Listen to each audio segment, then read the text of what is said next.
Now to the latest challenges for Pakistan, the Taliban and Nikki Haley. I'll explain. Let's start with Nikki Haley. She is running for the White House and taking aim at Pakistan. Nikki Haley says if she's elected, she'll cut American aid to Pakistan. Why? Because Pakistan is quote-unquote in the pocket of China. The latest exhibit was seen just last week. Pakistan got another $700 million from its largest creditor, the Chinese. Not for the first time, and definitely not the last. But will this money end up in Afghanistan? I'll tell you why I asked this.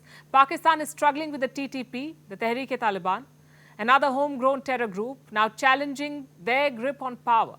So Islamabad sought help from Kabul to clean the mess. Kabul says it will help if Pakistan is ready to pay. Our next report has more.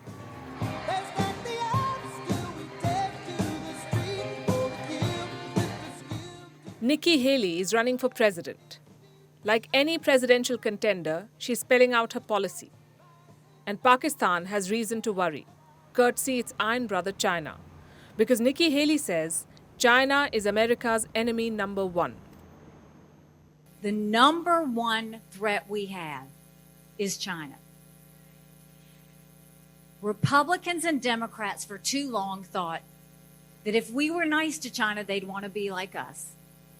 That's narcissistic. They don't want to be like us. They want to be communists.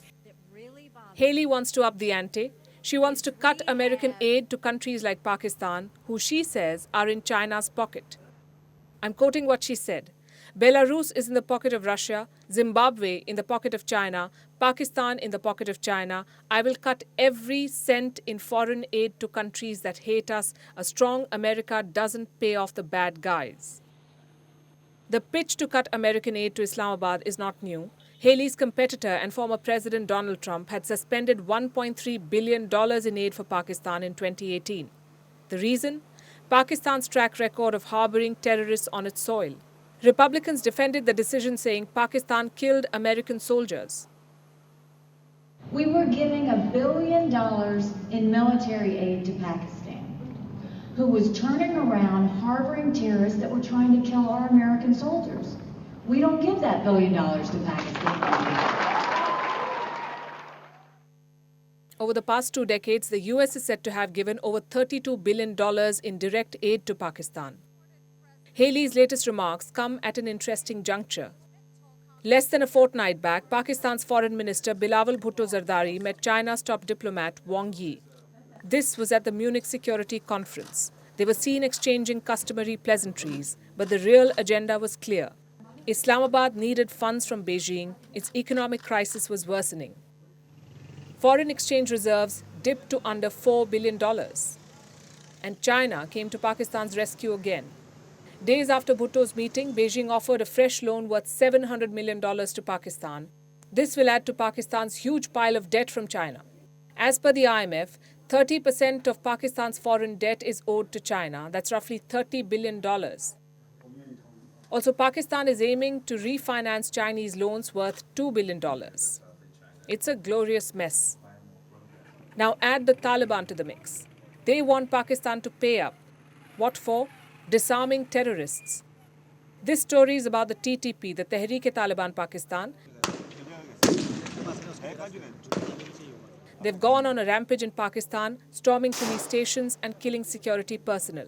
They're challenging Islamabad's grip on power. This group functions in Pakistan with the blessings of its masters in Afghanistan. So Pakistan took up the matter with Kabul. A high-level delegation led by Defense Minister Khwaja Asif went to Kabul last week. It presented the Afghan Taliban with quote-unquote irrefutable evidence of the TTP's involvement. And what was Kabul's response? It said the TTP does not have any basis in Afghanistan. Then they made an offer. Afghanistan will help disarm the TTP, but Pakistan will have to pay for it. It will have to bear the costs of disarming and relocating the fighters. How many of them? Around 12,000. Add their families and the number touches 30,000. Pakistan doesn't have the money to take care of its own people. Can it spend on rehabilitating terrorists? It's best to conclude with the words of India's Foreign Minister S. Jaishankar. No country is ever going to come out of a difficult situation if its basic industry is terrorism.